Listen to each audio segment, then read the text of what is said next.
Masih melanjutkan materi bab 2, konflik dan integrasi dalam kehidupan sosial. Pengertian konflik menurut para ahli.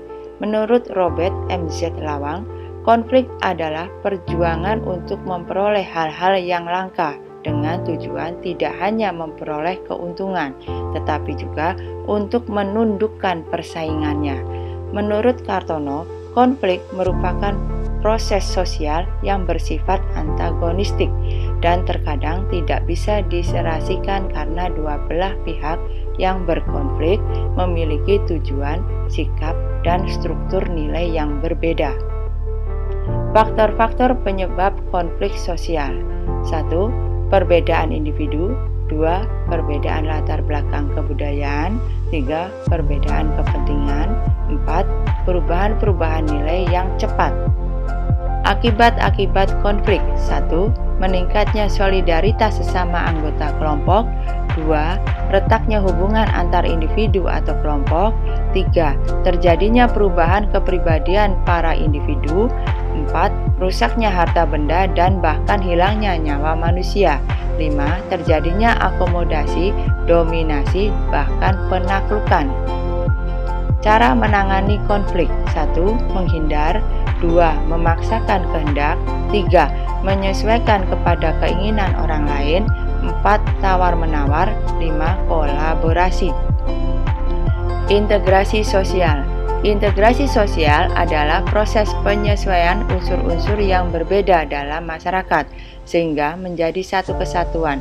Unsur-unsur yang berbeda tersebut meliputi ras, etnis, agama, bahasa, kebiasaan, sistem nilai, dan lain sebagainya. Menurut William F. Ogburn dan Meyer Nimkov, syarat terjadinya integrasi sosial terdapat 3 hal, yaitu 1. Anggota masyarakat merasa bahwa mereka berhasil saling mengisi kebutuhan-kebutuhan mereka. 2. Masyarakat berhasil menciptakan kesepakatan atau konsensus bersama mengenai nilai dan norma. 3. Nilai dan norma sosial itu berlaku cukup lama dan dijalankan secara konsisten. Faktor-faktor yang mempengaruhi cepat atau lambatnya proses integrasi. 1. Homogenitas kelompok. Pada masyarakat yang homogenitasnya rendah, integrasi sangat mudah tercapai. Demikian juga sebaliknya. 2. Besar kecilnya kelompok. Jumlah anggota kelompok memengaruhi cepat lambatnya integrasi karena membutuhkan penyesuaian di antara anggota. 3. Mobilitas geografis. Semakin sering anggota suatu masyarakat datang dan pergi, semakin besar pengaruhnya bagi proses integrasi. 4. Efektivitas komunikasi. Semakin efektif komunikasi, semakin cepat pula integrasi anggota-anggota masyarakat tercapai. Bentuk-bentuk integrasi sosial. Integrasi normatif. Integrasi yang terjadi akibat adanya norma-norma yang berlaku di masyarakat. Contoh, masyarakat Indonesia dipersatukan dengan semboyan Bhinneka Tunggal Ika. Integrasi fungsional. Integrasi yang terwujud sebagai akibat adanya fungsi-fungsi tertentu dalam masyarakat.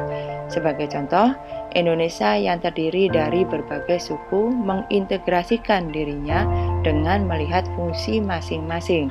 Suku Bugis melaut, Jawa bertani, Minang pandai berdagang. Integrasi kursif. Integrasi yang dilakukan dengan cara paksaan. Hal ini biasanya dilakukan bila diyakini banyaknya akibat negatif jika integrasi tidak dilakukan, atau pihak yang diajak untuk melakukan integrasi sosial enggan melakukan atau mencerna integrasi. Proses integrasi dilakukan melalui 2 hal, yaitu asimilasi, bertemunya 2 kebudayaan atau lebih yang saling mempengaruhi sehingga memunculkan kebudayaan baru dengan meninggalkan sifat asli tiap-tiap kebudayaan.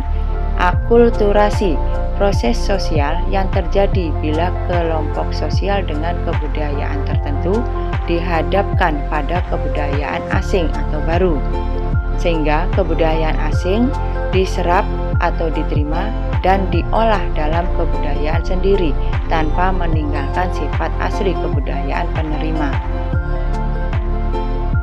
Faktor-faktor pendorong integrasi sosial. 1. Adanya toleransi terhadap kebudayaan yang berbeda. 2. Kesempatan yang seimbang dalam bidang ekonomi. 3. Adanya sikap positif terhadap kebudayaan lain. 4. Adanya sikap terbuka dari golongan yang berkuasa. 5. Adanya kesamaan dalam unsur-unsur kebudayaan. 6. Adanya perkawinan campur atau amalgamasi. 7. Adanya musuh bersama dari luar.